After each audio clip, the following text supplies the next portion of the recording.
Nietzsche और Darwin की दुनिया में बापू और हल्दानकर। एक बापू ने मेरे पिताजी को गिफ्ट किया था, दूसरा मेरे पिताजी ने मुझे गिफ्ट किया।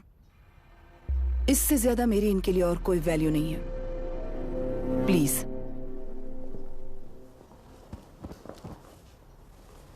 बोलिए। जन्म देने वाली मां की तरह होकर आप किसी की जान कैसे ले सकती हैं? फिलोसॉफी के बारे में बात करने आए हो या अपनी प्रॉब्लम के बारे में बात करने आए हो? तेलुरु से जो प्राण आपने निकाले हैं उन्हें वापस लौटाइए, यही मांगने आया हूं। क्या कहा? लेकिन जो प्राण निकल चुके वो लौटते नहीं। अपनी मुट्ठी से मुक्त कर दोगी तो तेलुरु में प्राण वापस आ जाएंगे, यही प्रकृति की शक्ति है। पर तेलुरु के सहारे 2.5 लाख वोटर्स जीते आ रहे हैं, फिर उनके प्राण का क्या होगा? उनकी जिंदगी के बारे में सोचकर ही ये प्रपोजल लाया।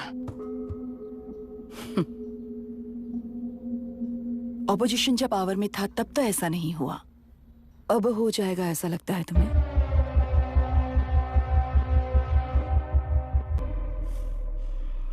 चलो तुम्हें एक कहानी सुनाती हूं। राष्ट्र में पहली बार कॉप सोसाइटी का निर्माण करने वाले एक फ्रीडम फाइटर की कहानी। असली लोकतंत्र लोकल गवर्नेंस में है, ऐसा लोगों को भाषण दिया करता था। लोगों की जिंदगी संवारने के लिए कम्युनिस्ट झंडा लेकर सड़क पर निकल पड़ा, बल्कि पिता के अंदर समाई सच्चाई को आग लगाई और उनकी लाचारी को। उस आग को अपने सीने में रखकर, अपने पिता को हराने वाले तंत्र को अपनी मुट्ठी में रखकर जीतते हुए जी रही हूं आज। मतलब जनता को उल्लू बनाकर जीना ही आपका तंत्र है? एक कार्टूनिस्ट के बनाए हुए घटिया कार्टून को प्रिंट करने से मना करने वाले एक तमिलियन पर गुस्से से बॉम्बे से साउथ इंडियंस को मारकर भगाकर प्रजानायक बना और उसके कुछ साल बाद तक नॉर्थ इंडियंस को अपने राज्य से भगाकर राजकीय शक्ति बन चुका था। वो फैसिस्ट फैमिली आज उस राज्य की रूलिंग पार्टी है। जाति के नाम पर हमारे देश को अलग अलग करने वाला हर एक गधा एक नायक है। सब्सिडी के जरिए सबको आलसी बनाने वाली हर पार्टी एक रूलिंग पार्टी है।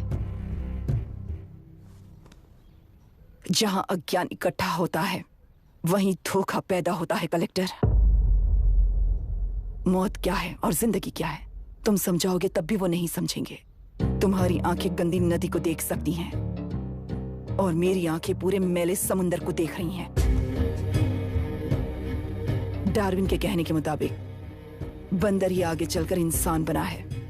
किसी भी लोकतंत्र में at any given point of time 80% voter अभी भी बंदर हैं। इस होशियार माइनॉरिटी के पास, उस बेवकूफ बंदर के पास एक ही पावर है, वोट।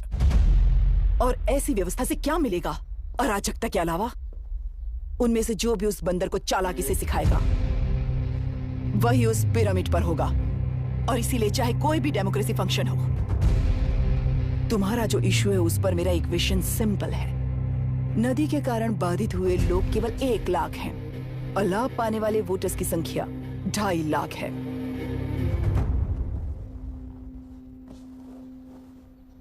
यही मेरा हिसाब है and it is purely democratic.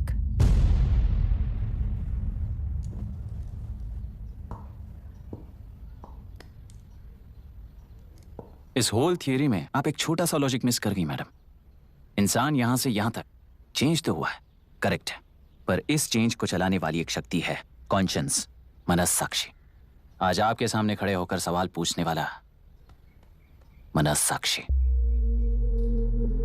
इस वर्जन से नेक्स्ट वर्जन के इंसान में बदलने के लिए आपको 1 हफ्ते की मोहलत देता हूं। अगर तब तक आपके मन में बदलाव आया तो उस रास्ते पर हम एक साथ चलेंगे, वरना इसी पहाड़ से नीचे गिरकर चरित्रहीन हो जाएंगे आप, बिल्कुल हिटलर की तरह।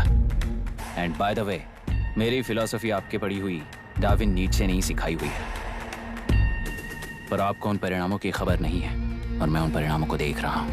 Thanks for your time.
करके प्रांतीय पार्टी को मिटाने के लिए केंद्रीय सरकार चाल चल रही है, उसका एक भाग ये नया कलेक्टर है जो तुम्हारी बलि चढ़ा रहा है। इस स्कैम में मुझे फंसाने की कोशिश में वो तुम्हारे पेट पर लात मार रहा है।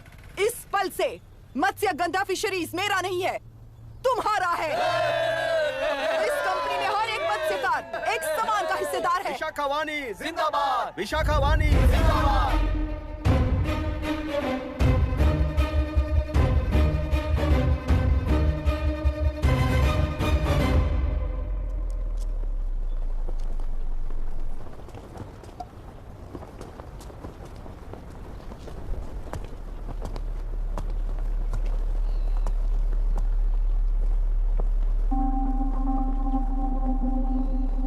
आप गुस्से से रास्ता रोकोगे ये जानते हुए भी आया हूं,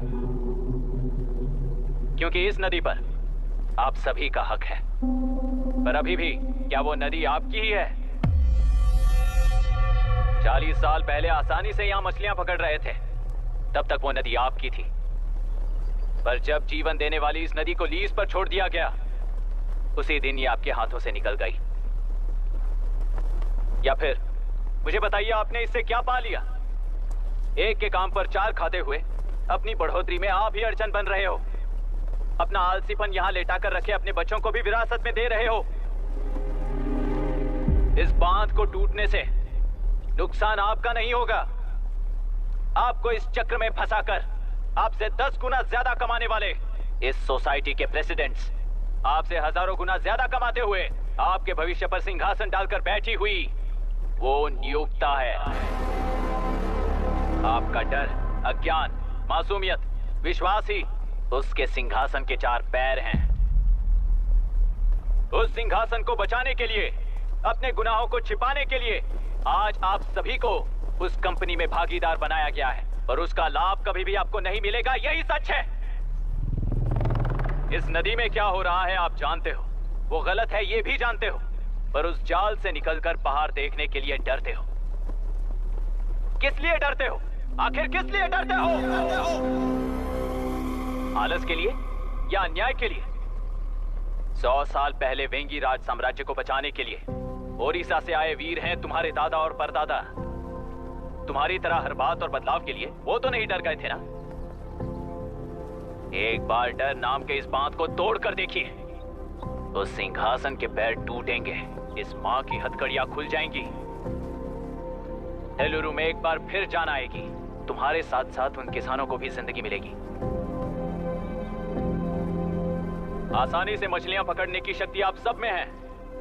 कुल वृत्ति के आगे आपके बच्चे भी अपनी शक्ति के मुताबिक आगे बढ़ेंगे। मैं यहाँ आया इस नदी के लिए ही नहीं, बल्कि आपके भविष्य और आपके बच्चों के भविष्य को भी बचाने आया हूँ। तो अब रोकोगे या रास्ता दोगे, मर्जी आपकी है, पर आपकी इजाजत के बिना यहाँ से एक कदम भी आगे नहीं बढ़ाऊंगा और एक बांध भी नहीं तोड़ूंगा।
तुमने कितना लिया इनसे?